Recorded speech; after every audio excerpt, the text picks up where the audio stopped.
1 p.m. Assalamu alaikum. This is Radio Pakistan. News read by Daman Zaman. The headlines.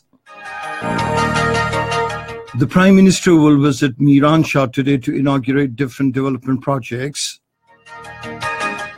In occupied Kashmir, the Indian troops in their fresh act of state terrorism injured at least 12 protesters in Pulwama district today. In Afghanistan, 21 people, including an AFP journalist, were killed in two explosions in Kabul this morning. South Korea will remove propaganda broadcasting loudspeakers from the border with North Korea from tomorrow. And now the news in detail. Prime Minister Shahid Khaqan Abbasi will visit Miranshah today. He will inaugurate different projects and also address a jirga there. The Punjab Minister for Awqaf and Religious Affairs, Sayyid Zaim Hussain Qadri, says the provincial government has already implemented the 11 points announced by the chairman, Pakistan Tehreek-e-Insaf, in the last 5 years. Addressing a press conference in Lahore today, he said the federal and the Punjab governments have completed energy projects having a total generation capacity of 16,000 megawatts. He said the Punjab government is spending 43% of its budget on education and health. Today is the last date for registration of votes in the electoral lists. The date for registration of votes for correction of details was earlier extended by the Election Commission of Pakistan from the 24th of April to 30th April on the request of different segments of the society. Pakistan's ambassador to the United Nations, Dr. Maliha Lodi, says China-Pakistan Economic Corridor will bring prosperity to all nations through regional connectivity. In an interview with the Chinese news agency Xinhua, she said we in Pakistan view the Chinese Belt and Road Initiative as the most important 21st century enterprise. Maliha Lodi said the mega $46 billion project with 3,000 kilometers of roads, railways, pipelines, and infrastructure programs will connect China's Kashgar and Xinjiang province with Pakistan's Gwadar port. She said it will help improve the lives of billions of people in China, South Asia, Central Asia, who would benefit from the economic corridor.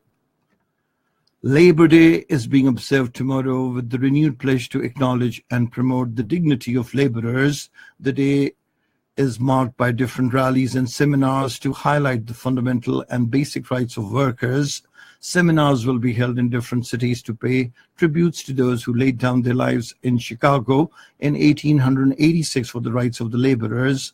In connection with the Labor Day, Radio Pakistan has prepared special programs to create awareness among the masses about the rights of the laborers and to express solidarity with this vital segment of the society. In occupied Kashmir, the Indian troops in their fresh act of state terrorism injured at least 12 protesters in Pulwama district today. The youths were injured in firing of the Indian soldiers associated with 55 Rashtriya Rifles and Central Reserve Police Force on hundreds of protesters during siege and search operation in Drabgam area of the district. The Indian troops used gunship helicopters and camera during the operation. Meanwhile, a complete shutdown is being observed in main town of Pulwama. In Afghanistan, at least 25 people, including two journalists were killed and 45 others injured in double suicide bomb blasts in Kabul today. The Public Health Ministry spokesman said an AFP photographer, a cameraman for the local Tolo television station, and 4 policemen were also among those killed.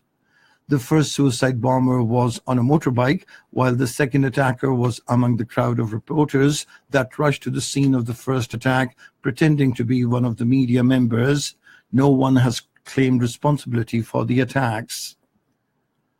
In Syria, 26 people have been killed in an overnight missile attack in Hama in Aleppo countryside.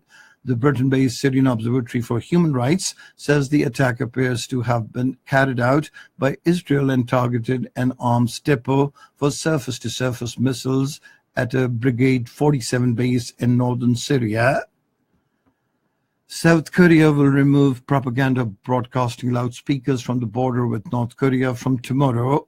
Seoul's Defense Ministry spokeswoman Choi Hyun-soo said today it would pull back dozens of its frontline loudspeakers before media cameras. She said Seoul expects Pyongyang to do the same.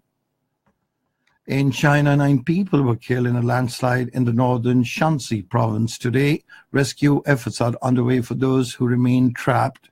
And that is the end of this news bulletin. For more news and analyses, log on to our website, radio.gov.pk, and you can also watch the live video streaming of our bulletins on the link facebook.com/Radio Pakistan News Official.